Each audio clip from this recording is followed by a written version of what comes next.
নমস্কার বন্ধুরা, আজ আমি আবারও চলে এসেছি আপনাদের জন্য আরেকটি নতুন রেসিপি নিয়ে। আজকে আমি লাউয়ের একটা ইউনিক রেসিপি নিয়ে এসেছি। তো এটা সম্পূর্ণ নতুন ধরনের রান্না, আর এটা খেতেও কিন্তু খুব ভালো লাগে। তো চলুন দেখি কিভাবে বানানো যায় এই রেসিপিটি। তো এটি বানাতে গেলে প্রথমে আমার লাউ লাগবে। তো দেখুন এখানে আমি একটা লাউ নিয়ে এসেছি, আর এখানে আমি কিছুটা মটরের ডাল ভিজিয়ে রেখেছি। তো এটা আমি পেস্ট করে নেব। তো এখানে আমি 3টে লঙ্কা দিয়ে এটা পেস্ট করে নিয়ে এসেছি। দেখুন আমি সম্পূর্ণটা করিনি, অর্ধেকটা করেছি, যেহেতু আমি অর্ধেকটা লাউই করব। ভেবেছিলাম পুরোটা করব, কিন্তু আমি এখানে অর্ধেকটা লাউয়েরই আজকে করব। তো দেখুন আমি লাউগুলো বটিতেই কুচি কুচি করে কেটে নিয়েছি। আপনারা চাইলে গ্রেটারের সাহায্যে গ্রেট করেও নিতে পারেন। তো আমি এখানে লাউয়ে কিছুটা লবণ মাখিয়ে রাখলাম, কারণ লাউ দিয়ে প্রচুর জল বেরোবে, জলটা আমার নিলে চলবে না। এখানে আমি একটা থালার মধ্যে ডাল বাটাটা ঢেলে নিলাম, আর আমার ডাল লাগবে। তো এখানে দেখুন আমি ছোলার ডাল ভিজিয়ে রেখেছি। এই ছোলার ডালটাও আমার পেস্ট করতে হবে। এর মধ্যে আমি কিছুটা লাউ দিয়ে ছোলার ডালটাকে পেস্ট করে নিয়ে আসবো। তো এদিকে দেখুন ডাল বাটার মধ্যে আমি দিয়ে দিলাম নুন আর হলুদ, আর দিয়ে দিলাম ভাজা মশলার গুঁড়ো। এবার লাউটাকে চিপে চিপে আমি এর মধ্যে নিয়ে নেব। দেখুন কত জল বেরোচ্ছে। এটাকে ভালো করে চিপতে হবে, যতটা পারবেন গায়ের জোরে এটা চিপে নেবেন। দেখুন কতটা জল বেরোচ্ছে। তো এইভাবে আমি সব লাউগুলো চিপে নেব। এদিকে দেখুন আমি গ্যাসের ওপরে কড়াই বসিয়ে দিয়েছি। কড়াইটা আমার গরম হয়ে গেছে। কড়াইয়ের মধ্যে আমি দিয়ে দিচ্ছি সর্ষের তেল। রান্নাটা আমি সর্ষের তেলেই করব। আমি এখানে একটা বড় মাপের পেঁয়াজ কুচিয়ে নিয়েছি। এই পেঁয়াজ কুচিটা দিয়ে ডাল বাটাটা আমি মাখিয়ে নেব। ডাল বাটা, লাউ আর পেঁয়াজ কুচি এগুলো আমি ভালো করে মাখিয়ে নেব। তো দেখুন এগুলো আমার মাখানো হয়ে গেছে। আপনাদের যদি মনে হয় বাটাটা একটু নরম আছে, তাহলে কিন্তু আপনারা একটু বেসন ইউজ করতে পারেন। তো এদিকে তেলটা আমার গরম হয়ে গেছে, চারিদিকে আমি স্প্রেড করে নিলাম। আর দেখুন হাতের সাহায্যে আমি এভাবে গোল চ্যাপ্টা আকারের একটা শেপ দেবো। আপনারা আপনাদের মতন শেপ দেবেন। তো দেখুন এভাবে আমি একটা শেপ দিয়ে দিলাম। এবার এগুলো আমি ভেজে নেব। তো এইভাবেই সবগুলো আমি দিয়ে ভেজে নেব। তো দেখুন সেকেন্ডটা আমার দেওয়া হয়ে গেল। এবার আমি এগুলো সব উল্টিয়ে দেবো। তো দেখুন এগুলো আমার সব উল্টানো হয়ে গেল। এটা আমার ভাজাও হয়ে গেছে। এবার আমি সব তুলে নেব। তো এইভাবে একটু লাল করে ভাজতে হবে, খুব বেশি লাল করবেন না, যাতে পেঁয়াজগুলো পুড়ে না যায়। তো এই রান্নাটা করতে আমার কিছু বাটনা লাগবে। তো দেখুন এখানে আমি 2টো পেঁয়াজ নিয়েছি, আদা নিয়েছি, রসুন নিয়েছি, টমেটো আর কাঁচা লঙ্কা লাল দেখে। তো এগুলো আমি পেস্ট করে নেব। আর এদিকে দেখুন যে ছোলার ডালটা বেটেছিলাম লাউ দিয়ে, সেই পেস্টটা আমি থালায় ঢেলে নিলাম। এদিকে আমি শিলনোড়াতে আদা, পেঁয়াজ, রসুন এগুলো সব বেটে নিয়ে এসেছি। তো আমার লাস্ট ব্যাচ ভাজা হয়ে গেল। এগুলো আমি সব তুলে নেব। তো দেখুন অর্ধেক লাউয়ে বেশ এতগুলো হয়েছে। তো আমাদের 4 জনের হয়ে যাবে। এবার এই কড়াইতে আমি দিয়ে দিলাম সর্ষের তেল।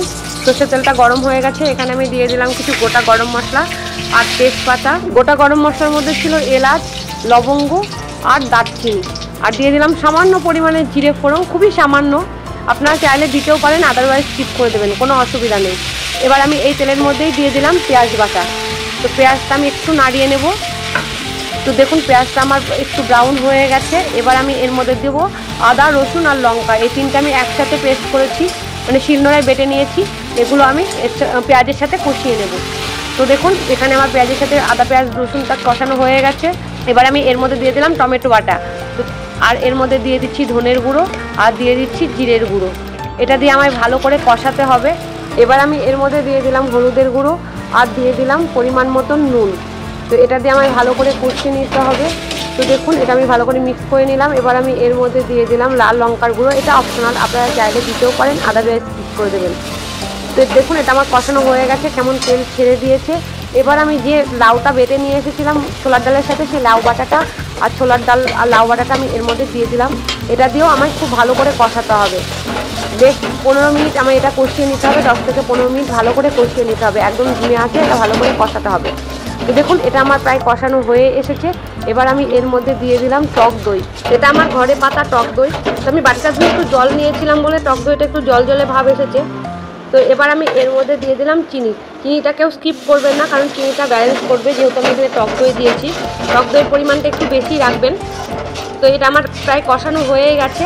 এটা দিয়েও বেশ কিছুক্ষণ কষাতে হবে। তো দেখুন এটা আমার কষানো হয়ে গেছে। এটা তেমন গা থেকে কড়াইয়ের গা থেকে ছেড়ে ছেড়ে আসছে, তার মানে বুঝবেন যে ডাল বাটাটা কষানো হয়ে গেছে। আর নিচ থেকে কেমন দেখুন ফুলে ফুলে উঠছে। আমি জানি না আপনারা বুঝতে পারছেন কি না। এবার আমি এর মধ্যে দিয়ে দিলাম জল।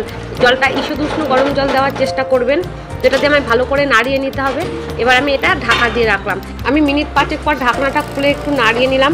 এবার আমি লো টু মিডিয়াম আছে আরও 5 থেকে 7 মিনিট এই গ্রেভিটাকে ফুটিয়ে নেব।